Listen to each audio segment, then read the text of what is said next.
ਸਤਿ ਸ਼੍ਰੀ ਅਕਾਲ ਜੀ ਸਾਰਿਆਂ ਨੂੰ। ਤੁਹਾਡਾ ਸਾਰਿਆਂ ਦਾ ਆਪਣੇ ਅੱਜ ਦੇ ਇਸ ਆਨਲਾਈਨ ਸੈਸ਼ਨ ਦੇ ਵਿੱਚ ਸਵਾਗਤ ਹੈ। ਆਪਣੀ ਕਰੰਟ ਅਫੇਅਰਸ ਦੀ ਸੀਰੀਜ਼ ਚੱਲ ਰਹੀ ਸੀਗੀ ਫਰਵਰੀ ਮਹੀਨੇ ਦੀ, ਉਸੇ ਨੂੰ ਅੱਗੇ ਫਰਦਰ ਕੰਟੀਨਿਊ ਕਰਦੇ ਹਾਂ। ਤੇ ਕੁਐਸਚਨ ਨੰਬਰ 81 ਜਿੱਥੋਂ ਅੱਜ ਆਪਾਂ ਸ਼ੁਰੂ ਕਰਨ ਜਾ ਰਹੇ ਹਾਂ। ਬਿਨਾਂ ਦੇਰੀ ਦੇ ਪਹਿਲੇ ਕੁਐਸਚਨ ਤੇ ਸਿੱਧਾ ਮੂਵ ਕਰਦੇ ਹਾਂ। ਸਭ ਤੋਂ ਪਹਿਲਾ ਕੁਐਸਚਨ ਕੀ ਹੈ ਕਿ ਕਿਹੜੇ ਹਾਈ ਕੋਰਟ ਨੇ ਹੈਜ਼ ਕੰਸਟੀਟਿਊਟਡ a 3 ਜੱਜ bench for the petitions questioning the ban on the use of hijab in colleges। ਕਾਲਜਾਂ ਦੇ ਵਿੱਚ ਹਿਜਾਬ ਦੀ ਵਰਤੋਂ ਤੇ ਪਾਬੰਦੀ ਦੇ ਸਵਾਲ ਨੂੰ ਲੈ ਕੇ ਪਟੀਸ਼ਨ ਦੀ ਸੁਣਵਾਈ ਵਾਸਤੇ ਕਿਹੜੇ ਹਾਈ ਕੋਰਟ ਨੇ 3 ਜੱਜਾਂ ਦਾ ਜਿਹੜਾ ਬੈਂਚ ਹੈ ਉਹ ਬਣਾਇਆਗਾ। ਬਹੁਤ ਨਿਊਜ਼ ਦੇ ਵਿੱਚ ਚੱਲਿਆ ਹਿਜਾਬ ਨੂੰ ਲੈ ਕੇ। ਪਿਛਲੇ ਇੱਕ ਲੈਕਚਰ 'ਚ ਵੀ ਜ਼ਿਕਰ ਆਇਆ ਸੀਗਾ ਜਿਹਦੇ ਵਿੱਚ ਕਿ ਯੂਨੀਫਾਰਮ ਇੱਕ ਫਿਕਸ ਹੋਣੀ ਚਾਹੀਦੀ ਹੈ ਸਕੂਲਾਂ ਕਾਲਜਾਂ ਦੇ ਵਿੱਚ।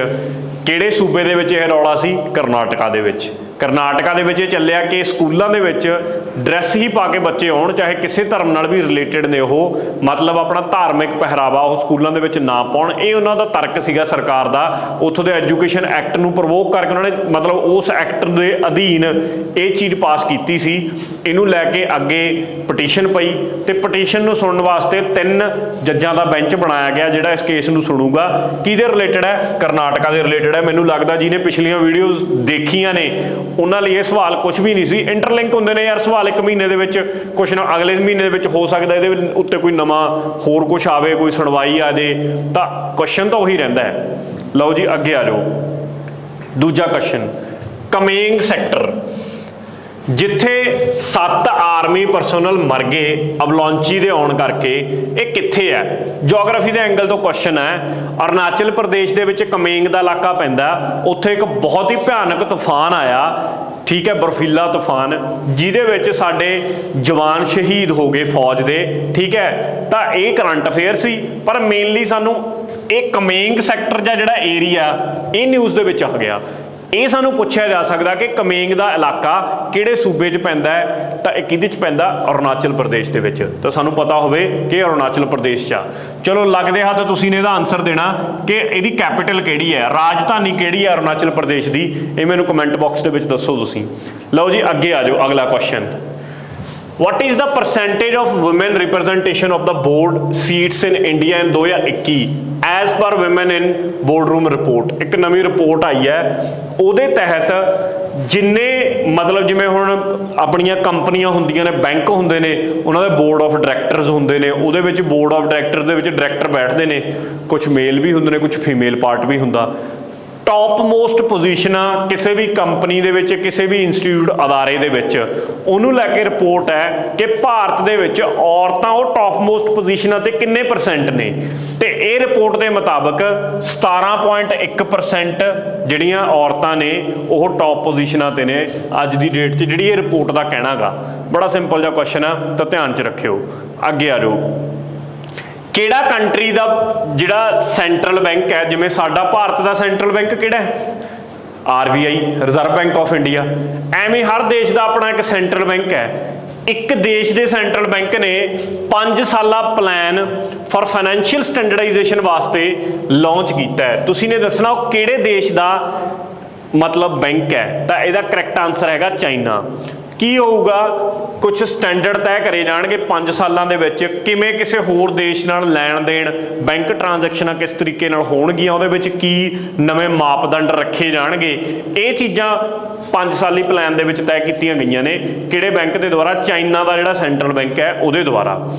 ਬੜਾ ਸਿੰਪਲ ਕੁਐਸਚਨ ਹੈ, ਇਹਦੇ ਵਿੱਚ ਕੋਈ ਬਾਹਲੀ ਐਕਸਪਲੇਨੇਸ਼ਨ ਕੁਝ ਹੈ ਹੀ ਨਹੀਂ, ਠੀਕ ਹੈ। ਉਮੀਦ ਹੈ ਗੱਲ ਕਲੀਅਰ ਹੋ ਗਈ ਹੋ। ਕਿਹੜੇ ਸੂਬੇ ਨੇ ਜਿਹੜਾ ਪੈਨਸ਼ਨਾਂ ਦਾ ਪ੍ਰੋਸੈਸ ਹੈ ਉਹ ਡਿਜੀਟਲਾਈਜ਼ ਕਰਤਾ? ਮਤਲਬ ਸਿੱਧਾ ਡਾਇਰੈਕਟਲੀ ਤੁਹਾਡੇ ਖਾਤੇ ਦੇ ਵਿੱਚ ਪੈਨਸ਼ਨਾਂ ਆਉਣਗੀਆਂ। ਹੁਣ ਤੁਹਾਨੂੰ ਇਹ ਨਹੀਂ ਹੈਗਾ ਕਿ ਜਿਵੇਂ ਆਪਣੇ ਪਿੰਡਾਂ ਦੇ ਵਿੱਚ ਸਰਪੰਚਾਂ ਨੂੰ ਲੱਭ ਕੇ ਉੱਥੇ ਜਾ ਕੇ ਪੈਨਸ਼ਨਾਂ ਮੰਗਣੀਆਂ ਪੈਣਗੀਆਂ, ਜਾਂ ਕਿ ਡੇਟ ਰੱਖੀ ਜਾਊਗੀ, ਲਾਈਨ ਬਣਾ ਕੇ ਤੁਹਾਨੂੰ ਪੈਨਸ਼ਨਾਂ ਮਿਲਣਗੀਆਂ। ਤਾਂ ਇਹ ਇਨੀਸ਼ੀਏਟਿਵ ਕਿਹੜੇ UT ਕੇਂਦਰ ਸ਼ਾਸਿਤ ਪ੍ਰਦੇਸ਼ ਜਾਂ ਕਿਹੜੇ ਰਾਜ ਨੇ ਇਹ ਲਿਆ ਇਨੀਸ਼ੀਏਟਿਵ? ਤਾਂ ਇਹ ਲਿਆ ਜੀ ਨਵੀਂ ਦਿੱਲੀ ਨੇ। ਨਵੀਂ ਦਿੱਲੀ ਦੇ ਵਿੱਚ ਇਹ ਸਕੀਮ ਲਿਆਂਦੀ ਗਈ ਹੈ। ਪੂਰੇ ਦਾ ਪੂਰਾ ਪ੍ਰੋਸੈਸ ਡਿਜੀਟਾਈਜ਼ਡ ਹੋਊਗਾ ਪੈਨਸ਼ਨਾਂ ਵੰਡਣ ਲਈ, ਟਰਾਂਸਪੇਰੈਂਸੀ ਤੇ ਵਿਦ ਇਨ ਟਾਈਮ। ਜੇ ਕਹਿਤਾ ਵੀ ਇੰਨੀ ਤਰੀਕ ਨੂੰ ਆਉਣਾ, 19 ਤਰੀਕ ਨੂੰ ਤੁਹਾਡੇ ਖਾਤੇ ਦੇ ਵਿੱਚ ਪੈਨਸ਼ਨ ਆ ਜਾਊਗੀ। ਲਓ ਜੀ ਅੱਗੇ ਆ ਜਾਓ ਅਗਲੇ ਸਵਾਲ ਤੇ। अगला सवाल मेरा हैगा जिहड़ा बाल स्वराज पोर्टल नूं लैके है। चंगा सवाल है, पेपर 'ਚ ਇਹੋ ਜਿਹੇ सवाल आम तौर पर पुछ ले जाते हैं कि बाल स्वराज पोर्टल किहड़े अदारे दे नाल संबंधित है। प्रथम फाउंडेशन दा, national commission for protection of child rights नूं लैके है, एक संस्था एमनेस्टी इंटरनेशनल उन्हां दा है, या फिर national commission for protection of child right, 2 बार लिखा गया basically, sorry national human rights commission NHRC। देखो बाल तो समझ आ रहा है कि बच्चों नाल रिलेटेड कोई चीज़ है, तो बच्चों के नाल जे रिलेटेड चीज़ है तो ओबवियसली फिर यह बच्चों वाले ही कोई इंस्टीट्यूट अदारा होगा जिन्हें यह पोर्टल खोलिया होगा। तो किहड़ा हो गया, वो इत्थों ऑप्शनों तो क्लीयर दिख रहा है कि नैशनल कमिशन है चाइल्ड राइट्स की प्रोटैक्शन वास्ते, उहदे द्वारा बाल अधिकारां की सुरक्षा वाला जिहड़ा राष्ट्रीय कमिशन है उन्हें यह पोर्टल लॉन्च किया। पोर्टल के तहत की कराया जाऊगा, बड़ा सिंपल जा देखो, ਇਹਦੇ ਵਿੱਚ ਕਹਿੰਦਾ ਬਾਲ ਅਧਿਕਾਰਾਂ ਦੀ ਸੁਰੱਖਿਆ ਦੇ ਲਈ ਜਿਹੜੇ ਸੰਗਠਨ ਨੇ, ਠੀਕ ਹੈ, ਮਤਲਬ ਬੱਚਿਆਂ ਦੀ ਬੇਸਿਕਲੀ ਬੱਚਿਆਂ ਦੇ ਬਚਾਅ ਲਈ ਹੈ, ਠੀਕ ਹੈ। ਜਿਵੇਂ ਕਹਿੰਦਾ for the protection of child right, ਇਹਨੇ ਇੱਕ ਆਰਗੇਨਾइज ਕੀਤੀ ਨੈਸ਼ਨਲ ਲੈਵਲ ਦੀ ਮੀਟਿੰਗ जिस पहचान करी जाऊगी, उन्होंने रेस्क्यू करके रीहैबिलिटेशन सेंटर च लाया जाऊगा in street situations with NGO and UN agencies. मतलब ਜਿਹੜੇ ਬੱਚੇ ਆਮ ਤੌਰ ਤੇ ਗਲੀਆਂ ਦੇ ਵਿੱਚ ਘੁੰਮਦੇ ਨੇ ਵਿਚਾਰੇ, ਖਾਣ ਪੀਣ ਤੋਂ ਤਰਸਦੇ ਨੇ ਜਾਂ ਇਹੋ ਜਿਹੀਆਂ ਚੀਜ਼ਾਂ ਹਨਾ, ਉਹਨਾਂ ਨੂੰ ਰੈਸਕਿਊ ਕਰਕੇ ਰੀਹੈਬਿਲਿਟੇਸ਼ਨ ਸੈਂਟਰਾਂ 'ਚ ਰੱਖਿਆ ਜਾਊਗਾ, ਪੜ੍ਹਾਇਆ ਜਾਊਗਾ ਤਾਂ ਕਿ ਉਹ ਇੱਕ ਚੰਗੀ ਜ਼ਿੰਦਗੀ ਜਿਉ ਸਕਣ। ਇਹਨੂੰ ਲੈ ਕੇ ਇਹ ਇੱਕ ਤਰ੍ਹਾਂ ਦਾ ਪੋਰਟਲ ਖੋਲ੍ਹਿਆ ਗਿਆ ਕਿ ਪੋਰਟਲ 'ਚ ਇਨਫੋਰਮੇਸ਼ਨ ਐਡ ਕੀਤੀ ਜਾਊਗੀ। ਇਹ ਨਹੀਂ ਵੀ ਸਾਨੂੰ ਪਤਾ ਹੀ ਨਾ ਹੋਵੇ ਕਿ ਇਹ ਬੱਚਾ ਕੌਣ ਹੈ ਜਿਹੜਾ ਇੱਥੇ ਗਲੀ, ਜਿਵੇਂ ਹੁਣ ਇੱਥੇ ਵੀ ਤਾਂ ਕਿੰਨੇ ਤਰ੍ਹਾਂ ਦੇ ਬੈਗਰਸ ਫਿਰਦੇ ਨੇ ਜਿਹੜੇ ਮੰਗਦੇ ਨੇ, ਹਰ ਸ਼ਹਿਰ ਦੇ ਵਿੱਚ ਹੋਣਗੇ, ਉਹਨਾਂ ਦੀ ਬੇਸਿਕਲੀ ਆਇਡੈਂਟੀਫਿਕੇਸ਼ਨ ਕਰਕੇ ਇਹ ਪੋਰਟਲ 'ਚ ਪਾਈ ਜਾਊਗੀ। ਮੈਚਿਓਰਿਟੀ ਪੀਰੀਅਡ ਕੀ ਹੈ ਸੋਵਰਨ ਗੋਲਡ ਬੌਂਡ ਦਾ। ਸੋਵਰਨ ਗੋਲਡ ਬੌਂਡ ਤੁਹਾਨੂੰ ਪਤਾ ਹੋਣਾ ਚਾਹੀਦਾ, ਠੀਕ ਹੈ। ਬੇਸਿਕਲੀ ਭਾਰਤ ਦੀ ਸਕੀਮ ਹੈ, ਸਾਡੇ ਦੇਸ਼ ਦੇ ਵਿੱਚ ਗੋਲਡ ਐਕਸਪੋਰਟ ਬਹੁਤ ਹੁੰਦਾ, ਬਾਹਰੋਂ ਗੋਲਡ ਬਹੁਤ ਸਾਡਾ ਲੋਕਾਂ ਨੂੰ ਸ਼ੌਂਕ ਹੈ। ਲੋਕ ਮੰਨਦੇ ਨੇ ਕਿ ਗੋਲਡ, ਸਹੀ ਵੀ ਨੇ ਇਸ ਗੱਲ 'ਚ ਮੈਂ ਗਲਤ ਨਹੀਂ ਕਹੂੰਗਾ, ਕਿ ਹੋਰ ਜਿਹੜੀ ਮਰਜ਼ੀ ਚੀਜ਼ ਦਾ ਰੇਟ ਡਿੱਗ ਜੇ ਸੋਨੇ ਦਾ ਭਾਅ ਨਹੀਂ ਕਦੇ ਡਿੱਗਦਾ ਹੈਗਾ। ਇਸ ਕਰਕੇ ਅਸੀਂ ਜ਼ਿਆਦਾਤਰ ਸੇਵਿੰਗਸ ਕਰਨੀਆਂ ਗੋਲਡ ਦੀ ਫਾਰਮ ਦੇ ਵਿੱਚ ਪਸੰਦ ਕਰਦੇ ਹਾਂ। ਸਰਕਾਰ ਇਹਦੇ ਲਈ ਫਿਰ ਹੁਣ ਭਾਰਤ 'ਚ ਕਿੰਨਾ ਕੁ ਸੋਨਾ ਪੈਦਾ ਕਰੀ ਜਾਵੇ, ਤਾਂ ਸੋਨਾ ਤਾਂ ਬਾਹਰੋਂ ਹੀ ਐਕਸਪੋਰਟ ਹੁੰਦਾ ਜ਼ਿਆਦਾਤਰ, ਇਹਦੇ ਵਿੱਚ ਭਾਰਤ ਨੂੰ ਨੁਕਸਾਨ ਹੈ। ਇਸ ਚੀਜ਼ ਨੂੰ ਘਟਾਉਣ ਲਈ, ਕਿਉਂਕਿ ਸਾਡਾ ਜਿਹੜਾ ਐਕਸਪੋਰਟ ਬਿੱਲ ਹੈ ਉਹ ਬਹੁਤ ਵਧ ਜਾਂਦਾ ਭਾਰਤ ਦਾ ਉਸ ਕੇਸ ਦੇ ਵਿੱਚ, ਤਾਂ ਭਾਰਤ ਸਰਕਾਰ ਇੱਕ ਸਕੀਮ ਲੈ ਕੇ ਆਈ ਸੋਵਰਨ ਗੋਲਡ ਬੌਂਡ ਸਕੀਮ, ਕਿ ਤੁਸੀਂ ਸੋਨਾ ਨਾ ਖਰੀਦੋ, ਸੋਨੇ ਦੇ ਹਿਸਾਬ ਨਾਲ ਹੀ ਤੁਸੀਂ ਕੀ ਕਰੋ ਕਿ ਆਹ ਚੱਕੋ, ਤੁਹਾਨੂੰ ਪੇਪਰ ਦੇ ਉੱਤੇ ਇੱਕ ਬੌਂਡ ਦੇ ਦਿੰਦੇ ਆ, ਉਵੇਂ ਹੀ ਸੋਨੇ ਵਾਂਗੂ ਹੀ ਕੰਮ ਕਰੂਗਾ ਉਹ ਬੌਂਡ, ਠੀਕ ਹੈ। ਪਰ ਉਹ ਵਰਚੁਅਲ ਫਾਰਮ 'ਚ ਹੋਊਗਾ, ਰੀਅਲ ਫਾਰਮ 'ਚ ਨਹੀਂ ਹੋਊਗਾ ਵੀ ਸੋਨੇ ਵਾਂਗੂ। ਤੁਹਾਨੂੰ ਇੰਨਾ ਕੁ ਨੁਕਸਾਨ ਜ਼ਰੂਰ ਹੈ ਕਿ ਕੋਈ ਗਲ 'ਚ ਪਾ ਕੇ ਘੁੰਮ ਨਹੀਂ ਸਕਦਾ। ਹੁਣ ਉਹ ਪੇਪਰ ਦੇ ਟੁਕੜੇ ਨੂੰ ਤਾਂ ਨਹੀਂ ਗਲ 'ਚ ਪਾ ਕੇ ਔਰਤਾਂ ਘੁੰਮਦੀਆਂ ਫਿਰਨਗੀਆਂ ਵਿਆਹਾਂ ਦੇ ਵਿੱਚ, ਠੀਕ ਹੈ। ਆਹ ਨੁਕਸਾਨ ਤਾਂ ਝੱਲਣਾ ਪਊਗਾ, ਪਰ ਉਹਦਾ ਫਾਇਦਾ ਇੱਕ ਕਹਿੰਦੇ ਅਸੀਂ ਤੁਹਾਨੂੰ ਦੇ ਦਾਂਗੇ, ਅਸੀਂ ਤੁਹਾਨੂੰ 2.5% ਤੱਕ ਵਿਆਜ ਦੇ ਦਾਂਗੇ ਉਹਦੇ ਤੇ, ਠੀਕ ਹੈ। ਇਹ 'ਚ ਕੁਛ ਲਿਮਿਟਸ ਵੀ ਰੱਖੀਆਂ ਗਈਆਂ ਨੇ, ਕਿੰਨਾ ਸੋਨਾ ਤੁਸੀਂ ਇੱਕ ਇੰਡੀਵਿਜੂਅਲ ਕਿੰਨਾ ਕਰ ਸਕਦਾ, ਉਹ ਤਾਂ ਸਕੀਮ 'ਚ ਹੀ ਪੜਾਂਗੇ ਜਦੋਂ ਆਪਾਂ ਪੜ੍ਹਿਆ। ਪਰ ਇਹਦਾ ਮੈਚਿਓਰਿਟੀ ਪੀਰੀਅਡ ਕਿੰਨਾ ਹੈ, ਬੇਸਿਕਲੀ ਇਹਦਾ ਮੈਚਿਓਰਿਟੀ ਪੀਰੀਅਡ ਇਹਨਾਂ ਨੇ 8 ਸਾਲ ਰੱਖਿਆ ਹੈ, ਕਿ 8 ਸਾਲ ਤੱਕ ਤੁਹਾਨੂੰ ਇੱਕ ਵਾਰ ਜੇ ਤੁਸੀਂ ਨੇ ਰੱਖਤਾ ਆਪਣਾ ਸੋਨਾ ਸਰਕਾਰ ਦੇ ਕੋਲੇ, ਠੀਕ ਆ, ਬੌਂਡ ਤੁਸੀਂ ਉਹਦੇ ਬਦਲੇ ਖਰੀਦ ਲਿਆ, ਤੁਹਾਨੂੰ 2.5% ਉਹਦੇ ਤੇ ਵਿਆਜ ਮਿਲਦਾ ਰਹੂਗਾ। ਪਰ 5 ਸਾਲਾਂ ਬਾਅਦ ਜੇ ਕੋਈ ਇਹਨੂੰ ਵਿਚਾਲੇ ਤੋੜਨਾ ਚਾਹੁੰਦਾ ਤੋੜ ਵੀ ਸਕਦਾ। 5 ਸਾਲ ਤੋਂ ਪਹਿਲਾਂ ਕੋਈ ਬਚਾਅ ਨਹੀਂ ਹੈਗਾ ਜੇ ਤੁਸੀਂ ਤੋੜੋਗੇ। ਓਵਰਆਲ ਜਿਹੜਾ ਮੈਚਿਓਰਿਟੀ ਪੀਰੀਅਡ ਹੈ ਸਕੀਮ ਦਾ ਉਹ 8 ਸਾਲ ਹੈ, ਇਸ ਗੱਲ ਨੂੰ ਧਿਆਨ 'ਚ ਰੱਖਿਆ ਜਾਵੇ। ਸਕੀਮ RBI ਦੀ ਹੈ ਇਹ। ਅੱਗੇ ਆ ਜਾਓ, ਕਿਹੜਾ ਗਲੋਬਲ ਬਲੌਕ ਹੈ ਜਿਹੜਾ ਐਸੋਸੀਏਟਿਡ ਹੈ ਕਿਹਦੇ ਨਾਲ, access to COVID-19 tools accelerator. Important ਸਵਾਲ ਆ ਕਾਫੀ, ਇਹ ਨੋਟ ਕਰ ਲਿਓ ਇਹਨੂੰ। ਇਹਦਾ ਜਿਹੜਾ ਕਰੈਕਟ ਆਨਸਰ ਮੇਰੇ ਕੋਲੇ ਬਣਦਾ ਉਹ ਹੈਗਾ G20। ਦੇਖੋ ACT ਬੇਸਿਕਲੀ ਜਿਹਦੀ ਫੁੱਲ ਫਾਰਮ ਸਾਡੇ ਕੋਲੇ access to COVID-19 tools accelerator, ਇੱਕ ਮਲਟੀਨੈਸ਼ਨਲ ਮਲਟੀ ਇੰਸਟੀਟਿਊਸ਼ਨਲ ਇਨੀਸ਼ੀਏਟਿਵ ਆ। G20 ਸੰਸਥਾ ਉਹ 20 ਦੇਸ਼ ਜਿਨ੍ਹਾਂ ਦੀਆਂ ਟੌਪ ਇਕੋਨਮੀਆਂ ਨੇ, ਲਗਭਗ 70 ਤੋਂ 80% ਇਕੋਨਮੀਆਂ ਕਵਰ ਕਰ ਲੈਂਦੀਆਂ ਨੇ ਪੂਰੇ ਦੁਨੀਆ ਦੀਆਂ, ਉਹ ਦੇਸ਼ਾਂ ਦੀ ਇੱਕ ਸੰਸਥਾ ਹੈਗੀ। ਇਹਦੇ ਵਿੱਚ ਜਿਹੜਾ ਆ ਇਨੀਸ਼ੀਏਟਿਵ ਲਿਆ ਗਿਆ, ਵਰਲਡ ਹੈਲਥ ਆਰਗੇਨਾਈਜੇਸ਼ਨ, ਆ ਕੁਝ ਸੰਸਥਾਵਾਂ ਨੇ ਪ੍ਰਾਈਵੇਟ, ਗੈਬੀ ਵਗੈਰਾ ਬੜੇ ਮਸ਼ਹੂਰ ਨੇ ਵੈਕਸੀਨ ਅਲਾਇੰਸ ਨੂੰ ਲੈ ਕੇ, ਯੂਨੀਸੈਫ ਦਾ ਤੁਸੀਂ ਨਾਮ ਸੁਣਿਆ ਉਹ ਬੱਚਿਆਂ ਵਾਲੀ ਜਿਹੜੀ ਸੰਸਥਾ, ਵਰਲਡ ਬੈਂਕ ਹੋ ਗਈ, ਕਈ ਗਵਰਨਮੈਂਟਸ ਮਿਲ ਕੇ ਜਿਨ੍ਹਾਂ ਦੀ ਜਿਨ੍ਹਾਂ ਨੇ financial support R&D production equitable access to ਕੋਵਿਡ-19। ਕੁੱਲ ਮਿਲਾ ਕੇ ਮੋਟੀ ਗੱਲ ਦੱਸਾਂ ਕੀ ਹੈ ਇਹਦੇ ਵਿੱਚ, ਕੁੱਲ ਮਿਲਾ ਕੇ ਮੋਟੀ ਗੱਲ ਇਹ ਹੈ ਕਿ ਉਹ ਜਿਹੜੇ ਡਿਵੈਲਪਿੰਗ ਦੇਸ਼ ਨੇ ਜਾਂ ਗਰੀਬ ਦੇਸ਼ ਨੇ ਜਿਹੜੇ ਵੈਕਸੀਨ ਪ੍ਰੋਡਿਊਸ ਨਹੀਂ ਕਰ ਪਾ ਰਹੇ ਜਾਂ ਉੱਥੇ ਵੈਕਸੀਨਾਂ ਨਹੀਂ ਮਿਲ ਪਾ ਰਹੀਆਂ, ਉਹਨਾਂ ਨੂੰ ਵੈਕਸੀਨਾਂ ਪ੍ਰੋਵਾਈਡ ਕਰਨਾ, ਉਹਦੀ ਟੈਕਨੋਲੋਜੀ ਪ੍ਰੋਵਾਈਡ ਕਰਨਾ, ਪ੍ਰੋਡਕਸ਼ਨ, ਉਹ ਸਾਰੇ ਦੇ ਵਿੱਚ ਮਦਦ ਕਰੂਗਾ ਇਹ ਅਲਾਇੰਸ। ਜੇ ਤੁਹਾਨੂੰ ਪਿੱਛੇ ਜੇ ਧਿਆਨ ਹੋਵੇ, ਇਸ ਅਲਾਇੰਸ ਨਾਲ ਸਾਡਾ ਪੰਜਾਬ ਵੀ ਜੁੜਿਆ ਸੀ ਕੈਪਟਨ ਦੇ ਟਾਈਮ ਤੇ, ਠੀਕ ਹੈ। ਜਦੋਂ ਕੈਪਟਨ ਮੁੱਖ ਮੰਤਰੀ ਸੀਗੇ ਅਮਰਿੰਦਰ ਸਿੰਘ, ਉਦੋਂ ਇਹ ਗਾਵੀ ਨਾਲ ਅਸੀਂ ਜਿਹੜੀ ਇਹ ਸੰਸਥਾ ਅਲਾਇੰਸ ਕਰਿਆ ਸੀਗਾ ਇਸੇ ਚੀਜ਼ ਨੂੰ ਲੈ ਕੇ ਕਿ ਸਾਡੇ ਇੱਥੇ ਕੋਵਿਡ ਦੀ ਵੈਕਸੀਨਾਂ ਦੀ ਕਮੀ ਨਾ ਹੋਵੇ, ਕਿਉਂਕਿ ਉਦੋਂ ਸਾਡੇ ਦੇਸ਼ ਦੇ ਵਿੱਚ ਰੌਲਾ ਚੱਲ ਰਿਹਾ ਸੀ ਕਿ ਕੋਵਿਡ ਵੈਕਸੀਨ ਦੀ ਬੜੀ ਕਮੀ ਆ ਰਹੀ ਸੀ, ਉਸ ਭਾਰੀ ਮਾਤਰਾ ਦੇ ਵਿੱਚ ਪ੍ਰੋਡਕਸ਼ਨ ਨਹੀਂ ਹੋ ਪਾ ਰਹੀ ਸੀ। ਤਾਂ ਉਦੋਂ ਆਹੀ ਇਨੀਸ਼ੀਏਟਿਵ ਦੇ ਤਹਿਤ ਅਸੀਂ ਨੇ ਜੁੜੇ ਅਸੀਂ ਪੰਜਾਬ ਇਹਦੇ ਨਾਲ। ਲਓ ਜੀ ਅੱਗੇ ਆ ਜਾਓ। ਕਿਹੜਾ ਓਨਲੀ ਭਾਰਤੀ ਡਾਕੂਮੈਂਟਰੀ ਹੈ ਜਿਹਨੂੰ ਨਾਮਜ਼ਦ ਕੀਤਾ ਗਿਆ, ਨੋਮੀਨੇਟ ਕੀਤਾ ਗਿਆ 2022 ਦੇ ਆਸਕਰ ਅਵਾਰਡ 'ਚ। 2022 ਦੇ ਆਸਕਰ ਅਵਾਰਡ ਕਿਹਨੇ ਜਿੱਤੇ, ਕਿਹੜੀ ਪਹਿਲੀ ਫਿਲਮ ਆ, ਕਿਹੜਾ ਡਾਇਰੈਕਟਰ ਹੈ, ਕਿਹੜਾ ਐਕਟਰ ਹੈ, ਇਹ ਆਉਣ ਵਾਲੇ ਮਹੀਨਿਆਂ ਦੇ ਵਿੱਚ ਆ ਜਾਊਗਾ, ਅਸੀਂ ਉੱਥੇ ਹੀ ਪੜਾਂਗੇ, ਇੱਥੇ ਟਾਈਮ ਨਹੀਂ ਖਰਾਬ ਕਰਾਂਗੇ। ਪਰ ਇੱਥੇ ਕੁਐਸਚਨ ਇਹ ਬਣਦਾ ਕਿ ਇੱਕ ਭਾਰਤ ਦੀ ਡਾਕੂਮੈਂਟਰੀ ਛੋਟੀ ਜਿਹੀ ਜਿਹੜੀ ਅੱਧੇ ਘੰਟੇ ਦੀ ਲਾ ਲਓ ਜਾਂ ਕਈ ਮਿੰਟਾਂ ਦੀ ਵੀ ਹੁੰਦੀ ਆ, 15-20 ਮਿੰਟ ਦੀ ਕੋਈ ਫਿਲਮ ਆ, ਜਿਹਨੂੰ ਨਾਮਜ਼ਦ ਕੀਤਾ ਗਿਆ, ਉਹ ਹੈਗੀ ਆ writing with fire. Important question ਬਣ ਜਾਂਦਾ ਹੈ, ਧਿਆਨ ਦਿਓ ਇਸ ਕੁਐਸਚਨ ਦੇ ਉੱਤੇ, ਧਿਆਨ ਰੱਖਿਓ ਇਹਨੂੰ।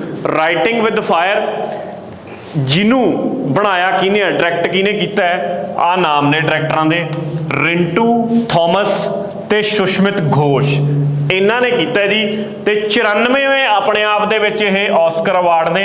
ਆਸਕਰ ਤਾਂ ਇਹਨੂੰ ਵੈਸੇ ਕਹਿ ਦਿੱਤਾ ਜਾਂਦਾ, ਅਸਲ ਨਾਮ ਤਾਂ ਇਹਦਾ ਹੈਗਾ academy awards. Academy awards actual ਦੇ ਵਿੱਚ ਓਰੀਜਨਲ ਨੇਮ ਹੈ, ਆਸਕਰ ਦੇ ਨਾਮ ਨਾਲ ਵੈਸੇ ਮਸ਼ਹੂਰ ਨੇ, ਠੀਕ ਹੈ। 94ਵੇਂ ਨੇ, ਇਸ ਗੱਲ ਨੂੰ ਵੀ ਯਾਦ ਰੱਖਿਓ। ਇਹਦੇ ਵਿੱਚ ਕੀ ਹੈ, ਅਸਲ ਦੇ ਵਿੱਚ ਇਹ ਡਾਕੂਮੈਂਟਰੀ ਕਿਹਦੇ ਤੇ ਆਧਾਰਿਤ ਹੈ, ਇਹ ਆਧਾਰਿਤ ਹੈਗੀ ਹੈ, ਦੇਖੋ ਜੀ ਕਲੀਅਰਲੀ ਲਿਖਿਆ, ਇਹ ਫੋਕਸ ਕਰਦੀ ਹੈ ਇੱਕ ਰੂਰਲ ਏਰੀਏ ਦੇ ਨਿਊਜ਼ਪੇਪਰ ਦੇ ਉੱਤੇ, ਅਖਬਾਰ ਦੇ ਉੱਤੇ, ਜਿਹਨੂੰ ਇੱਕ ਦਲਿਤ ਵੂਮਨ ਚਲਾਉਂਦੀ ਹੈ, ਠੀਕ ਹੈ, ਜਿਹਨੂੰ ਕਿਹਾ ਗਿਆ ਖਬਰ ਲਹਿਰੀਏ। ਖਬਰ ਲਹਿਰੀਏ ਕਿਹਾ ਗਿਆ, ਇਸ ਅਖਬਾਰ ਦਾ ਨਾਮ ਰੱਖਿਆ ਗਿਆ। ਉਦੋਂ ਬਾਅਦ ਉਹ ਹੌਲੀ ਹੌਲੀ ਤਰੱਕੀ ਕਰਦੀ ਡਿਜੀਟਲ ਦੇ ਉੱਤੇ ਸ਼ਿਫਟ ਹੋ ਜਾਂਦੀ ਹੈ ਆਉਣ ਵਾਲੇ ਸਾਲਾਂ 'ਚ। ਮਤਲਬ ਆਹ ਇਹਦੀ ਥੀਮ ਰਿਹਾ, ਸਟੋਰੀ ਰਿਹਾ, ਜਿਹਦੇ ਆਲੇ ਦੁਆਲੇ ਇਹ ਤੁਹਾਡੀ ਰਾਈਟਿੰਗ ਵਿਦ ਦਾ ਫਾਇਰ ਘੁੰਮਦੀ ਹੈ। ਲਓ ਜੀ ਅੱਗੇ ਆ ਜਾਓ, ਅਗਲੇ ਕੁਐਸਚਨ ਤੇ ਮੂਵ ਕਰਦੇ ਹਾਂ। Which global bloc has announced the multi-billion dollar chip production plan? ਦੇਖੋ ਜਦੋਂ ਦਾ ਚਾਈਨਾ ਦਾ ਆਹ ਕੋਵਿਡ ਵਾਲਾ ਰੌਲਾ ਪਿਆ, ਸੈਮੀਕੰਡਕਟਰ ਜਿਹੜੀ ਇੰਡਸਟਰੀ ਹੈ ਉਹਦੇ ਵਿੱਚ ਚਾਈਨਾ ਬਹੁਤ ਅੱਗੇ ਹੈ। ਜ਼ਿਆਦਾਤਰ ਦੇਸ਼ ਜਿਹੜੀਆਂ ਚਿਪਸ ਨੇ ਸੈਮੀਕੰਡਕਟਰ ਤੋਂ ਹੀ ਬਣਦੀਆਂ ਨੇ। ਸੈਮੀਕੰਡਕਟਰ ਕਿਹੜੇ ਯੂਜ਼ਲੀ ਵਰਤੇ ਜਾਂਦੇ ਨੇ ਆਮ ਤੌਰ ਤੇ, ਸਿਲੀਕਨ ਤੇ ਜਰਮੇਨੀਅਮ, ਆਹ ਦੋ ਸੈਮੀਕੰਡਕਟਰ ਨੇ ਜਿਹੜੇ ਚਿਪਸ ਨੂੰ ਬਣਾਉਣ ਵਾਸਤੇ ਅਸੀਂ ਵਰਤਦੇ ਹਾਂ। ਚਿਪ ਕਿਹੜੀ ਹੁੰਦੀ ਹੈ, ਤੁਹਾਡੇ ਫੋਨ 'ਚ ਵੀ ਚਿਪ ਲੱਗਦੀ ਹੈ, ਟੀਵੀਆਂ ਦੇ ਵਿੱਚ ਵੀ ਵੱਡੀ ਚਿਪਸ ਲੱਗਦੀਆਂ ਨੇ, ਉਹ ਸਾਰੀਆਂ ਦੀ ਮੈਂ ਗੱਲ ਕਰ ਰਿਹਾ, ਠੀਕ ਹੈ। ਹੁਣ ਇਹ ਚਾਈਨਾ ਦੀ ਇਹਦੇ ਵਿੱਚ ਮੋਨੋਪੋਲੀ ਹੈ, ਚਾਈਨਾ ਪੂਰੇ ਦੇਸ਼ ਨੂੰ ਐਕਸਪੋਰਟ ਕਰਦਾ। ਜੇ ਉਹ ਅੱਜ ਕਹਦੇ ਵੀ ਮੈਂ ਬੰਦ ਕਰ ਰਿਹਾ ਇਹਦਾ ਐਕਸਪੋਰਟ, ਤਾਂ ਬਾਕੀ ਦੇਸ਼ਾਂ ਦੇ ਵਿੱਚ ਖਲਾਰਾ ਪੈ ਜਾਊਗਾ। ਤਾਂ ਹੁਣ ਚਾਈਨਾ ਦੇ ਉੱਤੋਂ ਆਪਦੀ ਨਿਰਭਰਤਾ, ਡਿਪੈਂਡੈਂਸੀ ਖਤਮ ਕਰਨ ਲਈ ਦੇਸ਼ ਕੀ ਕਰਨ ਲੱਗੇ ਹੋਏ ਨੇ ਕਿ ਆਪਣੇ ਦੇਸ਼ ਦੇ ਵਿੱਚ ਇਹਦੀ ਪ੍ਰੋਡਕਸ਼ਨ ਜਾਂ ਇਹਦੀ ਟੈਕਨੋਲੋਜੀ R&D ਨੂੰ ਬੜਾਵਾ ਦੇਣ ਲੱਗੇ ਹੋਏ ਨੇ। ਭਾਰਤ ਵੀ, ਜੇ ਤੁਸੀਂ ਰੀਸੈਂਟ ਆਪਾਂ ਆਉਣ ਵਾਲੇ ਕਰੰਟ ਅਫੇਅਰਾਂ 'ਚ ਵੀ ਪੜਾਂਗੇ, ਇੱਕ ਦੋ ਭਾਰਤ ਨੇ ਇਹੋ ਜਿਹੀਆਂ ਸਕੀਮਾਂ ਲਾਂਚ ਕੀਤੀਆਂ ਨੇ ਕਿ ਸਾਡੇ ਦੇਸ਼ ਦੇ ਵਿੱਚ ਹੀ ਇਹਨਾਂ ਨੂੰ ਸੈਮੀਕੰਡਕਟਰ ਚਿਪਸ ਨੂੰ ਬਣਾਇਆ ਜਾਵੇ, ਇਹਦੇ 'ਚ ਪੈਸਾ ਇਨਵੈਸਟ ਭਾਰਤ ਕਰਨ ਲੱਗਿਆ ਹੋਇਆ। ਐਵੇਂ ਹੀ ਇਹ ਮਲਟੀ-ਬਿਲੀਅਨ ਡਾਲਰ ਦਾ ਜਿਹੜਾ ਚਿਪ ਪ੍ਰੋਡਕਸ਼ਨ ਪਲਾਨ ਹੈ, ਇਹ ਕੌਣ ਲੈ ਕੇ ਆਇਆ? ਯੂਰਪੀਅਨ ਯੂਨੀਅਨ ਲੈ ਕੇ ਆਇਆ। ਕੱਲਾ ਯੂਰਪੀਅਨ ਯੂਨੀਅਨ ਕੀ ਹੁੰਦਾ, ਸਾਰੀ ਮਤਲਬ USA ਵੀ ਕਰਨ ਲੱਗਿਆ ਹੋਇਆ, ਭਾਰਤ ਵੀ ਕਰਨ ਲੱਗਿਆ ਹੋਇਆ। ਪਰ ਜਿਹੜਾ ਆਹ ਪਹਿਲਾ ਪਲਾਨ ਸੀ ਜਿਹਦਾ ਇਸ ਕਰੰਟ ਅਫੇਅਰ 'ਚ ਜ਼ਿਕਰ ਆ ਰਿਹਾ, ਇਹ ਯੂਰਪੀਅਨ ਯੂਨੀਅਨ ਦਾ ਪਲਾਨ ਹੈ ਜਿਹੜਾ ਲੈ ਕੇ ਆਇਆ ਇਸ ਚੀਜ਼ ਨੂੰ। ਲਓ ਜੀ ਅਗਲੇ ਸਵਾਲ ਤੇ ਮੂਵ ਕਰਦੇ ਹਾਂ। ਕਿਹੜਾ ਨੈਟਵਰਕ ਆ ਇੰਡੀਅਨ ਰੇਲਵੇ ਦਾ ਜਿਹਨੇ ਅਚੀਵ ਕੀਤਾ milestone loading 100th textile express? ਮਤਲਬ ਕੀ ਹੈ, ਮਾਲ ਗੱਡੀਆਂ ਨੇ, ਟੈਕਸਟਾਈਲ ਇੰਡਸਟਰੀ ਉਸ ਏਰੀਏ ਦੇ ਵਿੱਚ ਬਹੁਤ ਜ਼ਿਆਦਾ ਪ੍ਰਫੁੱਲਤ ਹੈ ਤੇ ਉਹ ਟੈਕਸਟਾਈਲ ਨੂੰ ਹੀ ਲੋਡ ਕਰਕੇ ਇੱਕ ਜਗ੍ਹਾ ਤੋਂ ਦੂਜੀ ਜਗ੍ਹਾ ਤੇ ਪਹੁੰਚਾਉਂਦੀਆਂ ਨੇ। ਤਾਂ ਇੱਕ ਸਾਡੇ ਇਹਨਾਂ 'ਚੋਂ ਤੁਸੀਂ ਦੱਸਣਾ ਕਿ ਕਿਹੜਾ ਰੇਲਵੇ ਆ, ਸੈਂਟਰਲ ਰੇਲਵੇ ਆ ਜਾਂ ਉੱਤਰ ਵਾਲਾ ਜਾਂ ਫਿਰ ਸਾਡੇ ਕੋਲੇ ਪੱਛਮ ਵਾਲਾ ਜਾਂ ਫਿਰ ਨਾਰਥ, ਕਿਹੜਾ ਜਿਹੜਾ ਵੀ ਹੈ, ਠੀਕ ਹੈ, ਵੀ ਕਿਹੜੇ ਰੇਲਵੇ ਨੇ ਇਹ 100ਵਾਂ ਟੈਕਸਟਾਈਲ ਐਕਸਪ੍ਰੈਸ ਚਲਾਇਆ? ਮਤਲਬ ਇੰਨੀਆਂ ਗੱਡੀਆਂ ਭਰ ਕੇ ਉਹ ਭੇਜ ਚੁੱਕੇ ਨੇ, 99 ਇਸ ਤੋਂ ਪਹਿਲਾਂ 100ਵੀਂ ਸੀ। ਤਾਂ ਇਹ ਬਣਦਾ ਮੇਰੇ ਕੋਲੇ ਵੈਸਟਰਨ ਰੇਲਵੇ। ਠੀਕ ਕੁਐਸਚਨ ਆ, ਬੜਾ ਇੰਪੋਰਟੈਂਟ ਕੁਐਸਚਨ ਨਹੀਂ ਹੈਗਾ, ਠੀਕ ਹੈ, ਪਰ ਫਿਰ ਵੀ ਚਲੋ ਧਿਆਨ 'ਚ ਰੱਖਿਆ ਜਾ ਸਕਦਾ। ਅੱਗੇ ਆ ਜਾਓ। ਈਸਰੋ ਨੇ polar satellite launch vehicle C-52 ਦੀ ਮਦਦ ਨਾਲ PSLV C-52 ਤੁਹਾਨੂੰ PSLV ਕਹਿ ਕੇ ਫੁੱਲ ਫਾਰਮ ਪੁੱਛ ਸਕਦੇ ਨੇ, ਪੋਲਰ ਸੈਟੇਲਾਈਟ ਲਾਂਚ ਵਹੀਕਲ। ਇੱਕ ਸਾਡਾ ਹੈਗਾ GSLV, ਇਹ ਸਾਡੇ ਕੋਲੇ ਹੈਗਾ ਜਿਓ ਸਿੰਕਰੋਨਸ, ਠੀਕ ਹੈ, ਸੈਟੇਲਾਈਟ ਲਾਂਚ ਵਹੀਕਲ। SLV ਦਾ ਉਹੀ ਮਤਲਬ ਆ ਪਿੱਛੇ। ਬੇਸਿਕਲੀ ਕੀ ਹੈ, ਸ਼ੁਰੂ ਅਸੀਂ ਹੁੰਦੇ ਸੀ SLV ਤੋਂ, ਅੱਜ ਕੱਲ੍ਹ ਵੀ ਦੁਬਾਰਾ ਮੁੜਿਆ ਇਹ SLV ਦੇ ਉੱਤੇ। ਖਰਚੇ ਦੀ ਗੱਲ ਹੈ, ਆਹ ਸਸਤਾ ਹੈ, ਆਹ ਉਸ ਤੋਂ ਮਹਿੰਗਾ ਹੈ, ਇਹ ਉਸ ਤੋਂ ਮਹਿੰਗਾ। ਹੁਣ ਤੁਸੀਂ ਕਹੋਗੇ ਜੀ ਗੱਲ ਕਿਹਦੀ ਕਰ ਰਹੇ ਹੋ, ਹੈ ਕੀ ਨੇ? ਪਹਿਲਾਂ ਵੀ ਪਿਛਲੇ ਲੈਕਚਰਾਂ ਵਿੱਚ ਵੀ ਸਮਝਾਇਆ ਮੈਂ ਇੱਕ ਗੱਲ ਕਿ ਕੋਈ ਵੀ ਸੈਟੇਲਾਈਟ ਆ ਉਹਨੂੰ ਉੱਪਰ ਛੱਡ ਕੇ ਆਉਣ ਵਾਸਤੇ ਰੌਕਟ ਚਾਹੀਦੇ ਨੇ, ਰੌਕਟ ਛੱਡ ਕੇ ਆਉਂਦੇ ਨੇ। ਰੌਕਟ ਕਿਹੜਾ ਵਰਤੀਏ, ਇਹ ਇਸ ਗੱਲ ਦੇ ਉੱਤੇ ਨਿਰਭਰ ਕਰਦਾ ਹੈ ਕਿ ਅਸੀਂ ਕਿੰਨਾ ਕੁ ਭਾਰ ਉੱਪਰ ਲੈ ਕੇ ਜਾਣਾ ਤੇ ਉੱਪਰ ਛੱਡ ਕੇ ਆਉਣਾ। ਭਾਰ ਬਹੁਤ ਜ਼ਿਆਦਾ ਹੈਗਾ ਤਾਂ GSLV ਵਰਤਿਆ ਜਾਊਗਾ, ਭਾਰ ਠੀਕ ਠਾਕ ਹੈ PSLV ਵਰਤਿਆ ਜਾਊਗਾ। ਜੇ ਭਾਰ ਜਮਾਂ ਹੀ ਥੋੜਾ ਜਿਹਾ ਹੈ, ਛੋਟੇ ਛੋਟੇ ਸੈਟੇਲਾਈਟ ਹੀ ਲਾਂਚ ਕਰਨੇ ਨੇ ਤਾਂ SLV ਨਾਲ ਵੀ ਕੰਮ ਚੱਲ ਜੂ। ਦੂਜੀ ਗੱਲ ਇਹਦੇ ਤੇ ਵੀ ਨਿਰਭਰਤਾ ਕਰਦੀ ਹੈ ਕਿ ਕਿੰਨੀ ਕੁ ਦੂਰ ਲੈ ਕੇ ਜਾਣਾ ਹੈ, ਨੇੜੇ ਜੀ ਛੱਡ ਕੇ ਆਉਣਾ ਹੈ, ਠੀਕ ਹੈ, ਉਹਦੇ ਲਈ ਔਰਬਿਟ ਹੁੰਦੇ ਨੇ ਵੱਖਰੇ ਵੱਖਰੇ, ਠੀਕ ਹੈ, ਲੋਅਰ ਅਰਥ ਔਰਬਿਟ ਹੈ, ਉਸ ਤੋਂ ਬਾਅਦ ਮਤਲਬ ਲੀਓ ਮੀਓ ਮੀਡੀਅਮ ਅਰਥ ਔਰਬਿਟ ਹੈ, ਕਈ ਹੁੰਦੇ ਨੇ, ਇਹ ਸਾਇੰਸ ਟੈਕ ਦੇ ਵਿੱਚ ਹੀ ਚੀਜ਼ਾਂ ਪੜ੍ਹੀਆਂ ਜਾਂਦੀਆਂ ਨੇ। ਤਾਂ ਇੱਥੇ ਤਾਂ ਸਿਰਫ ਆਪਾਂ ਨੂੰ ਇੰਨਾ ਆਈਡੀਆ ਹੋਣਾ ਚਾਹੀਦਾ ਕਿ polar satellite launch vehicle C-52 ਇਹ ਬੇਸਿਕਲੀ ਹੈ ਕਿ ਇਹ ਇੱਕ ਸੈਟੇਲਾਈਟ ਲਾਂਚ ਕਰਨ ਵਾਲਾ ਰੌਕਟ ਹੈ, ਰਾਈਟ? ਸਮਝ ਗਏ ਗੱਲ? ਹੁਣ ਤੱਕ ਸਾਡੀ ਸਭ ਤੋਂ ਜਿਹੜੀ ਬੈਟਰ ਟੈਕਨੋਲੋਜੀ ਆ ਉਹ GSLV 3 ਹੈ, ਠੀਕ ਹੈ, ਜਿਹੜਾ ਕਿ ਲਗਭਗ 4-5 ਹਜ਼ਾਰ ਮੰਨ ਕੇ ਚੱਲੋ ਕਿ ਕਿਲੋ ਤੱਕ ਲੈ ਕੇ ਉੱਪਰ ਛੱਡ ਕੇ ਆ ਸਕਦਾ ਹੈ। ਇੱਥੇ ਤੱਕ ਭਾਰਤ ਨੇ ਹਾਲੇ ਤੱਕ ਹਾਸਲ ਕੀਤੀ ਹੈ। ਹੁਣ ਕਹਾਣੀ ਇੱਥੇ ਆ ਗਈ ਕਿ ਇਹਨਾਂ 'ਚੋਂ ਕਿਹੜਾ ਸੈਟੇਲਾਈਟ ਹੈ ਜਿਹੜਾ ਇਹਨੇ PSLV C-52 ਨੇ ਹੁਣੇ ਔਰਬਿਟ 'ਚ ਛੱਡ ਕੇ ਆਇਆ ਜਾਂ ਲਾਂਚ ਕੀਤਾ, ਉਹ ਹੈਗਾ EOS 04। EOS ਦੀ ਫੁੱਲ ਫਾਰਮ ਇੱਥੇ ਮੇਰੇ ਕੋਲੇ ਸਾਨੂੰ ਪਤਾ ਹੋਣੀ ਚਾਹੀਦੀ ਹੈ, ਠੀਕ ਹੈ। EOS ਜਿਹੜਾ ਹੈਗਾ ਆਪਣੇ ਆਪ ਦੇ ਵਿੱਚ ਪੂਰਾ ਆਪਾਂ ਇਹਨੂੰ ਪੜ੍ਹ ਹੀ ਲੈਂਦੇ ਹਾਂ ਕਿਉਂਕਿ ਇੱਕ ਚੰਗਾ ਕੁਐਸਚਨ ਹੈ। EOS ਵੈਸੇ ਦਾ ਅਰਥ ਆਬਜ਼ਰਵੇਸ਼ਨ ਸੈਟੇਲਾਈਟ ਹੁੰਦਾ। ਪਿਛਲੇ ਲੈਕਚਰਾਂ 'ਚ ਜ਼ਿਕਰ ਆਇਆ ਸੀ ਇਸ ਗੱਲ ਦਾ ਕਿ ਸੈਟੇਲਾਈਟ ਕਈ ਤਰੀਕੇ ਦੇ ਹੋ ਸਕਦੇ ਨੇ। ਇਹ ਅਰਥ ਆਬਜ਼ਰਵੇਸ਼ਨ ਕਰਨ ਹੋਣ ਵਾਲੇ ਹੋ ਸਕਦੇ ਨੇ ਜਿਹੜੇ ਖੇਤੀਬਾੜੀ ਨੂੰ ਜਾਂ ਫਿਰ ਤੁਹਾਡੇ ਕੋਲੇ ਵੈਦਰ ਪ੍ਰੈਡਿਕਟ ਕਰਕੇ ਦੱਸਣਗੇ, ਇਹ ਚੀਜ਼ਾਂ ਕੱਢ ਕੇ ਦੇਣਗੇ। ਕਮਿਊਨੀਕੇਸ਼ਨ ਵਾਲੇ ਸੈਟੇਲਾਈਟ ਹੋ ਸਕਦੇ ਨੇ ਜਿਹੜੇ ਇੰਟਰਨੈਟ ਜਾਂ ਫਿਰ ਫੋਨਾਂ ਨੂੰ ਚਲਾਉਣ ਵਾਸਤੇ ਤੁਹਾਡੇ ਕਮਿਊਨੀਕੇਸ਼ਨ ਕਰਾਉਂਦੇ ਨੇ। ਕਈ ਤਰ੍ਹਾਂ ਦੇ ਹੋ ਸਕਦੇ ਨੇ ਮੇਰੇ ਕੋਲੇ। ਐਪਲੀਕੇਸ਼ਨ ਦੇ ਉੱਤੇ ਡਿਪੈਂਡ ਕਰਦਾ ਕਿ ਸੈਟੇਲਾਈਟ ਨੂੰ ਕਿਹੜਾ ਕੰਮ ਲੈਣ ਵਾਸਤੇ ਬਣਾਇਆ ਗਿਆ, ਉਹਦੇ ਹਿਸਾਬ ਨਾਲ ਹੀ ਉਹਨੂੰ ਕਿੰਨੀ ਦੂਰ ਛੱਡ ਕੇ ਆਉਣਾ ਪੈਂਦਾ ਜਾਂ ਨੇੜੇ ਰੱਖਣਾ ਪੈਂਦਾ। ਇਹ ਸਾਰੀਆਂ ਗੱਲਾਂ ਇਸ ਗੱਲ ਤੇ ਨਿਰਭਰ ਕਰਦੀਆਂ ਨੇ।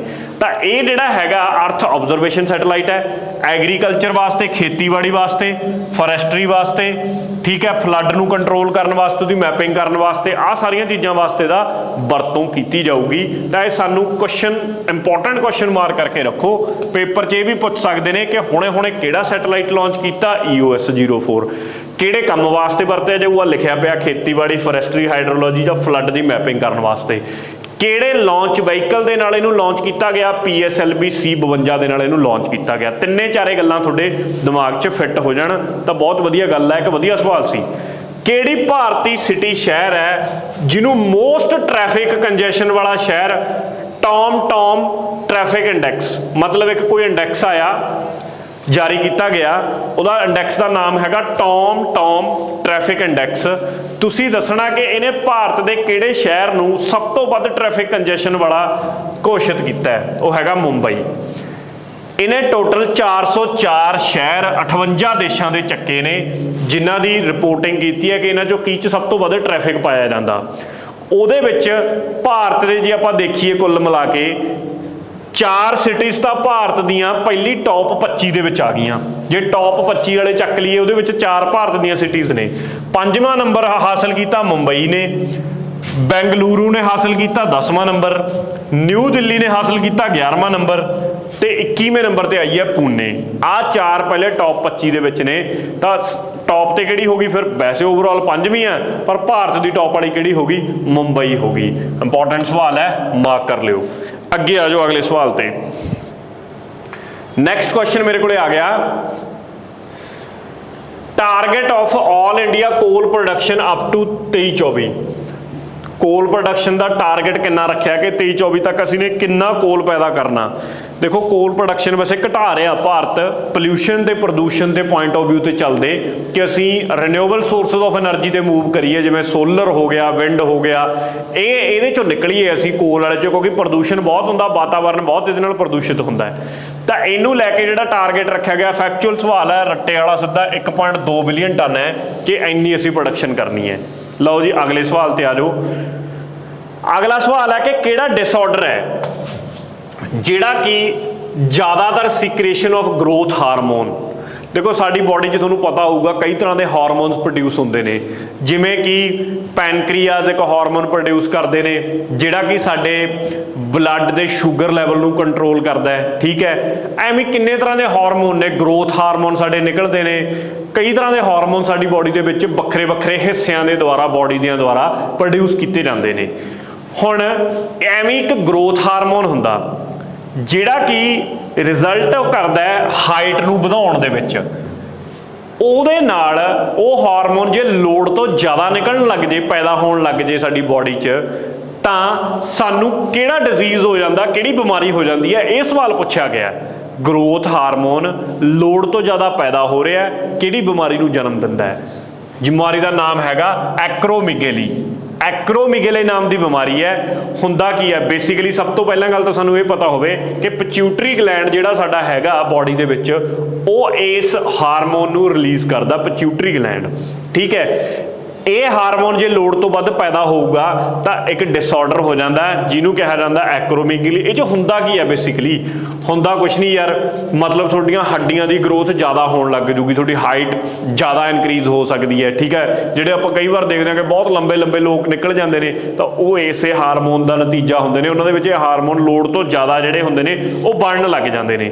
ਸਿਮਿਲਰਲੀ ਇੱਕ ਇਹ ਵੀ ਡਿਜ਼ੀਜ਼ ਇੰਪੋਰਟੈਂਟ ਆ, ਫੇਅਰ ਬੈਂਕ ਡਿਜ਼ੀਜ਼, ਠੀਕ ਹੈ। ਇਹਦੇ ਵਿੱਚ ਕੀ ਹੁੰਦਾ, ਇਹਦੇ ਵਿੱਚ ਆਰਥੋਪੈਡਿਕ ਰੌਲੇ ਆਉਂਦੇ ਨੇ ਸਾਰੇ। ਮਤਲਬ ਜਿਵੇਂ ਤੁਸੀਂ ਦੇਖੋ ਕਈਆਂ ਦੀਆਂ ਹੱਡੀਆਂ ਵੱਧ ਕੇ ਐਵੇਂ ਬਾਹਰ ਨੂੰ ਨਿਕਲੀਆਂ ਹੁੰਦੀਆਂ ਨੇ, ਹੱਡੀਆਂ ਦੀ ਗਰੋਥ ਜ਼ਿਆਦਾ ਹੋਣ ਲੱਗ ਜਾਣੀ।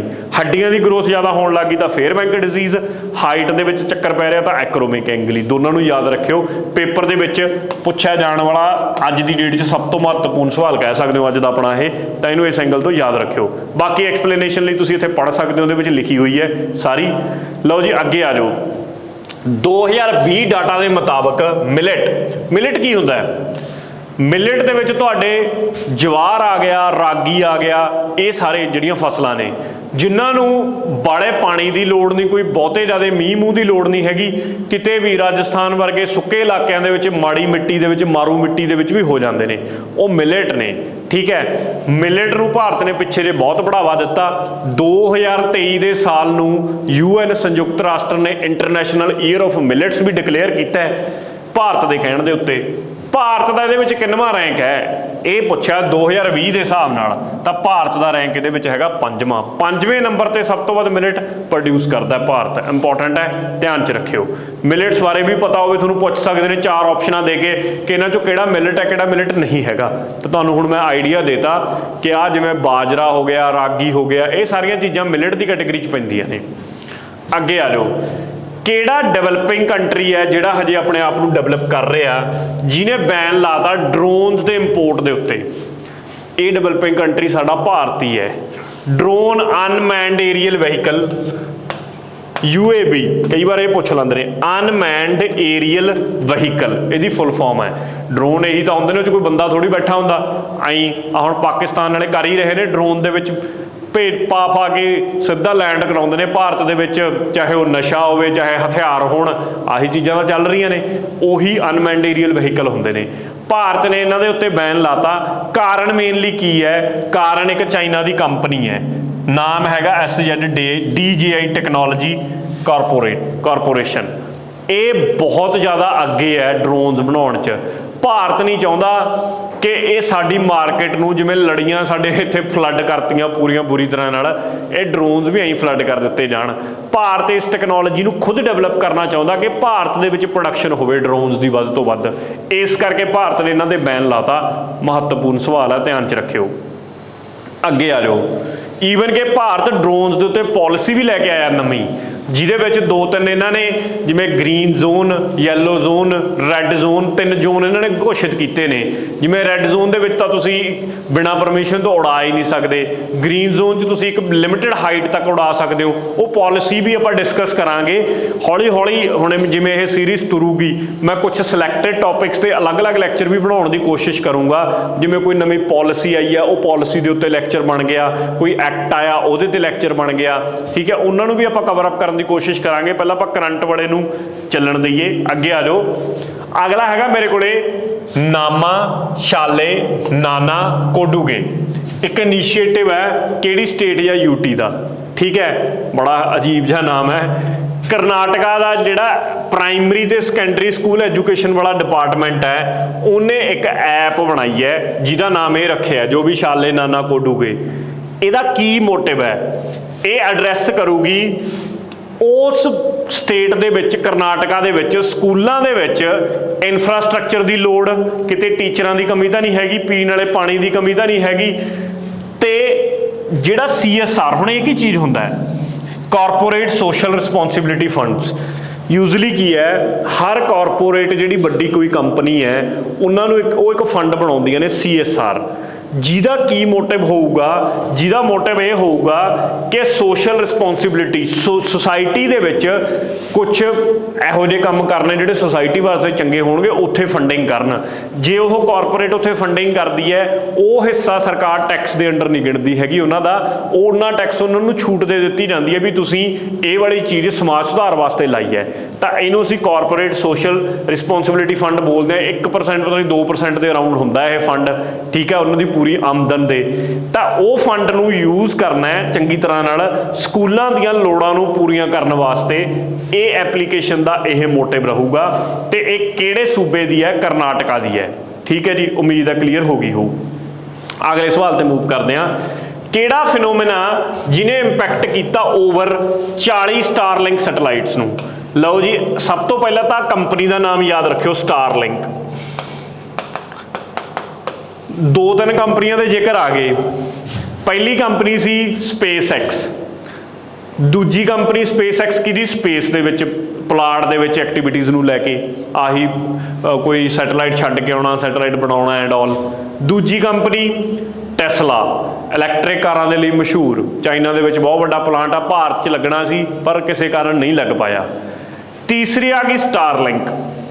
ਸਟਾਰਲਿੰਕ ਕੰਪਨੀ ਕੀ ਹੈ? ਕਮਿਊਨੀਕੇਸ਼ਨ ਦੀ ਕੰਪਨੀ ਆ, ਇੰਟਰਨੈਟ ਸਾਰੀ ਦੁਨੀਆ 'ਚ ਪਹੁੰਚਾਉਣੀ ਚਾਹੁੰਦੀ ਆ ਇੰਨੇ ਸੈਟੇਲਾਈਟ ਉੱਪਰ ਛੱਡ ਕੇ। ਇਹ ਤਿੰਨੇ ਕੰਪਨੀਆਂ ਕਿਹਦੀਆਂ ਨੇ? ਐਲਨ ਮਸਕ ਦੀਆਂ। ਯਾਦ ਰੱਖਿਓ, ਇਹਨੇ ਪਿੱਛੇ ਦੇ ਆਪਣੇ ਲਗਭਗ ਕਾਫੀ ਸੈਟੇਲਾਈਟ ਉੱਪਰ ਛੱਡਤੇ ਸੀ, ਐਵੇਂ ਕਿ ਇੰਟਰਨੈਟ ਪੂਰੀ ਦੁਨੀਆ ਤੇ ਬਸ ਕਬਜ਼ਾ ਕਰਨ ਦੀ ਉਹ ਹੈ ਇੰਟਰਨੈਟ ਨੂੰ ਲੈ ਕੇ। ਪਿੱਛੇ ਦੇ ਇੱਕ ਸਨਸਟੋਰਮ ਆਇਆ, ਸੂਰਜ ਦੇ ਵਿੱਚੋਂ ਜਿਹੜੀਆਂ ਕਿਰਨਾਂ ਨਿਕਲਦੀਆਂ ਨੇ ਉਹ ਬਹੁਤ ਇੰਪੈਕਟ ਪਾਉਂਦੀਆਂ ਨੇ ਇਹੋ ਜਿਹੀਆਂ ਕਮਿਊਨੀਕੇਸ਼ਨ ਵਾਲੇ ਸਾਧਨਾਂ ਦੇ ਉੱਤੇ, ਜਿਹੜੇ ਸੰਚਾਰ ਦੇ ਸਾਧਨ ਨੇ। ਉਸੇ ਨੇ ਹੀ ਜੀਓਮੈਗਨੈਟਿਕ ਸਟੋਰਮ ਜਿਹੜਾ ਆਇਆਗਾ, ਉਹਨੇ ਇਹਨਾਂ ਦੇ 40 ਜਿਹੜੇ ਸੈਟੇਲਾਈਟ ਸੀ ਉਹ ਧਵਸਤ ਕਰਤੇ ਬੁਰੀ ਤਰ੍ਹਾਂ ਨਾਲ, ਠੀਕ ਹੈ, ਨੁਕਸਾਨ ਹੋਇਆ ਕਾਫੀ ਭਾਰਾ। ਤਾਂ ਤੁਹਾਨੂੰ ਪੁੱਛਿਆ ਜਾ ਸਕਦਾ ਜਾਂ ਕਿਹੜੀ ਕੰਪਨੀ ਨੂੰ ਨੁਕਸਾਨ ਹੋਇਆ, ਕਿਹਦੇ ਸੈਟੇਲਾਈਟ ਪਿੱਛੇ ਦੇ ਜੀਓਮੈਗਨੈਟਿਕ ਸਟੋਰਮ ਨੇ ਖਤਮ ਕੀਤੇ ਆ? ਤਾਂ ਧਿਆਨ 'ਚ ਰਵੇ ਸਟਾਰਲਿੰਕ ਦੇ। ਤੇ ਇਹ ਜੀਓਮੈਗਨੈਟਿਕ ਸਟੋਰਮ ਸੀਗਾ ਬੇਸਿਕਲੀ ਸੋਲਰ ਵਿੰਡ ਜਿਹੜੀ ਵੇਵ ਆਉਂਦੀ ਹੈ ਉਹ ਇਹ ਚੀਜ਼ ਨੂੰ ਕਾਰਨ ਬਣਦੀ ਹੈ ਇਹ ਸਾਰਾ ਕੁਝ ਹੋਣ ਦਾ। ਅੱਗੇ ਆ ਜਾਓ, ਅਗਲੇ ਸਵਾਲ ਤੇ ਮੂਵ ਕਰਦੇ ਹਾਂ। ਕਿਹੜੀ ਕੰਟਰੀ ਜਾਂ ਦੇਸ਼ ਹੈ ਜਿਹਨੇ ਡਿਵਾਈਸ ਕੀਤਾ artificial intelligence based algorithm to identify potentially habitable planets? ਮਤਲਬ ਕੀ ਹੈ, ਸਾਡਾ ਜਿਹੜਾ ਆਹ ਇੰਸਟੀਟਿਊਟ ਹੈ ਨਾ, ਇੰਡੀਅਨ ਇੰਸਟੀਟਿਊਟ ਆਫ ਐਸਟਰੋਫਿਜ਼ਿਕਸ, ਕਿੱਥੇ ਹੈ ਇਹ? ਪੂਨੇ ਦੇ ਵਿੱਚ ਹੈ, ਧਿਆਨ ਰੱਖਿਓ, ਕਾਫੀ ਮਸ਼ਹੂਰ ਇੰਸਟੀਟਿਊਟ ਆ।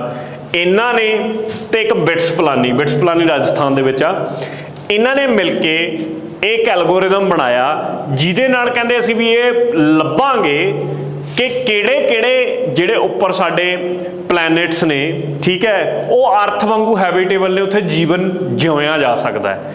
ਮਤਲਬ ਜਿਵੇਂ ਅਰਥ ਇੱਕ ਅਨੋਮਲੀ ਹੈ, ਇੱਕ ਤਰ੍ਹਾਂ ਦੀ ਅਨੋਮਲੀ ਦਾ ਮਤਲਬ ਹੁੰਦਾ ਜਿਹੜਾ ਬਾਕੀਆਂ ਨੂੰ ਵੱਖਰਾ ਹੈ। ਵੱਖਰਾ ਸਾਡੇ ਇੱਥੇ ਕੀ ਹੈ ਕਿ ਇੱਥੇ ਪਾਣੀ ਹੈ ਜਿਹਦੇ ਕਰਕੇ ਜੀਵਨ ਸੰਭਵ ਆ, ਸਾਡੇ ਇੱਥੇ ਆਕਸੀਜਨ ਹੈ, ਸਭ ਕੁਝ ਹੈ। ਐਵੇਂ ਦਾ ਹੀ ਇਹ ਇੱਕ ਪ੍ਰੋਜੈਕਟ ਹੈ ਇਹਨਾਂ ਨੇ ਚਲਾਇਆ, ਭਾਰਤ ਨੇ ਹੀ ਬੇਸਿਕਲੀ, ਆਹ ਦੋ ਇੰਸਟੀਟਿਊਟਸ ਨੇ ਮਿਲ ਕੇ, ਕਿ ਇਹ ਲੱਭਣਾ ਕਿ ਇਹੋ ਜਿਹੀ ਅਨੋਮਲੀ ਭਾਰਤ ਵਰਗੀ ਹੋਰ ਕਿਹੜੇ ਸੈਟੇਲਾਈਟਸ ਦੇ ਸੈਟੇਲਾਈਟ ਆ ਗਿਆ ਸੌਰੀ, ਕਿਹੜੇ ਪਲੈਨਟਸ ਤੇ ਹੋ ਸਕਦੀ ਹੈ, ਪਲੈਨਟ ਲੱਭਣ ਦੀ ਕੋਸ਼ਿਸ਼ ਹੋ ਰਹੀ ਹੈ ਇਹੋ ਜਿਹੇ। ਠੀਕ ਹੈ ਜੀ, ਉਮੀਦ ਹੈ ਗੱਲ ਕਲੀਅਰ ਹੋ ਗਈ ਹੋ ਕਿ ਕੀ ਕਰ ਰਹੇ ਨੇ ਅਸਲ 'ਚ ਇਹ।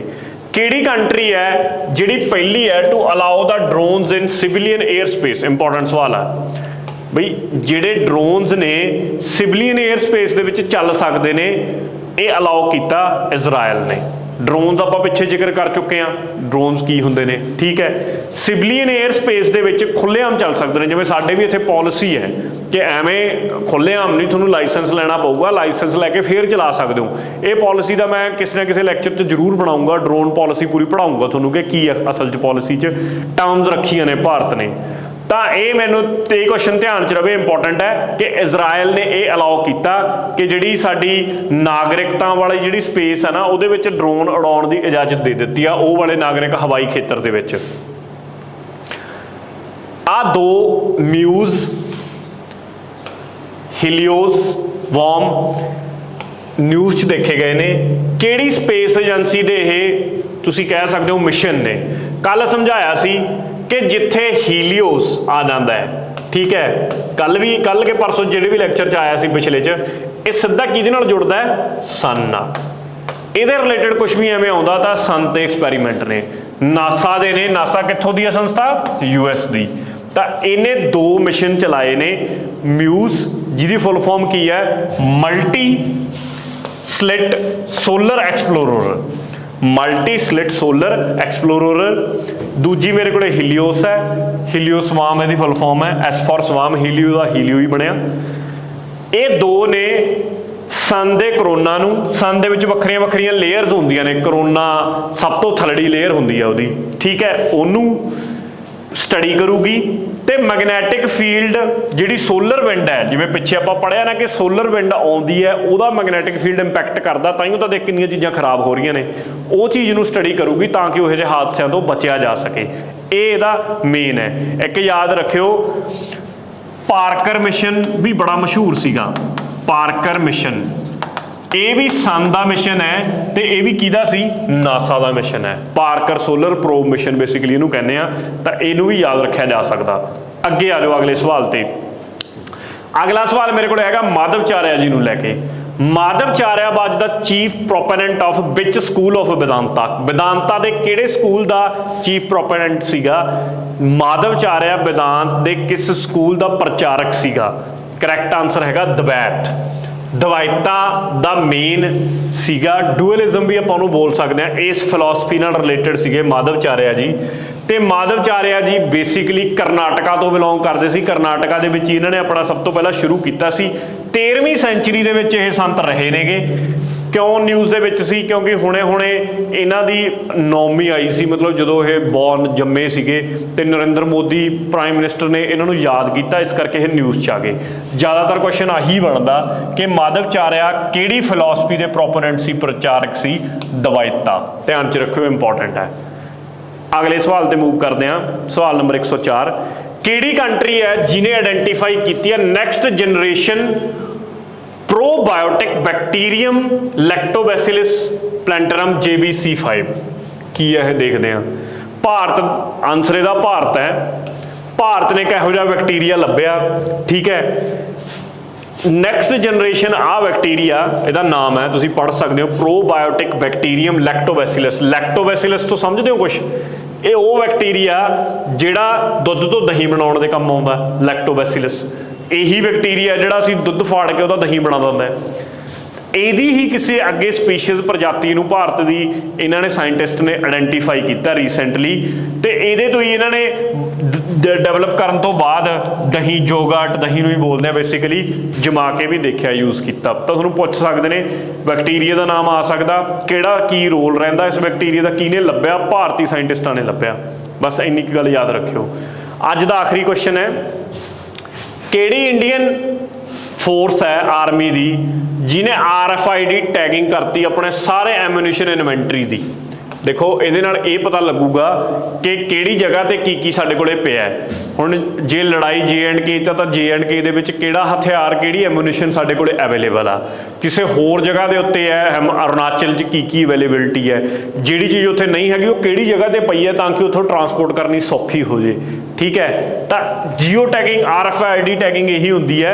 RFID ਜਿਵੇਂ ਆਪਣੀਆਂ ਕਾਰਾਂ ਤੇ ਨਹੀਂ ਯੂਜ਼ ਹੁੰਦਾ, ਤੁਸੀਂ ਕਾਰਾਂ ਤੇ RFID ਟੈਗ ਹੀ ਤਾਂ ਲੱਗਿਆ ਹੁੰਦਾ, ਜਦੋਂ ਟੋਲ ਤੋਂ ਨਿਕਲਦੇ ਹੋ ਆਪਣੇ ਆਪ ਪੈਸੇ ਕੱਟ ਲੈਂਦੇ ਨੇ, ਉਹ ਵਾਲਾ ਕੰਸੈਪਟ ਹੈ ਬੇਸਿਕਲੀ। ਇੰਡੀਅਨ ਆਰਮੀ ਨੇ ਇਹ ਸਾਰਾ ਪ੍ਰੋਸੈਸ ਕੀਤਾ, ਇਹ ਵੀ ਆਪਣੇ ਆਪ ਦੇ ਵਿੱਚ ਇੱਕ ਕਾਫੀ ਮਹੱਤਵਪੂਰਨ ਸਵਾਲ ਹੋ ਜਾਂਦਾ, ਤੁਹਾਡੇ ਧਿਆਨ 'ਚ ਰਵੇ। ਠੀਕ ਹੈ, ਇਹ ਸੀ ਆਪਣੀ ਅੱਜ ਦੀ ਡਿਸਕਸ਼ਨ ਕਰੰਟ ਅਫੇਅਰਸ ਦੀ, ਤੇ ਹੋਪ ਤੁਸੀਂ ਸੈਸ਼ਨ ਇੰਜੋਏ ਕੀਤਾ ਹੋਊਗਾ, ਪੇਸ਼ੈਂਸ ਨਾਲ ਸੁਣਿਆ। ਬਹੁਤ ਬਹੁਤ ਧੰਨਵਾਦ, ਥੈਂਕ ਯੂ ਫॉर ਵਾਚਿੰਗ।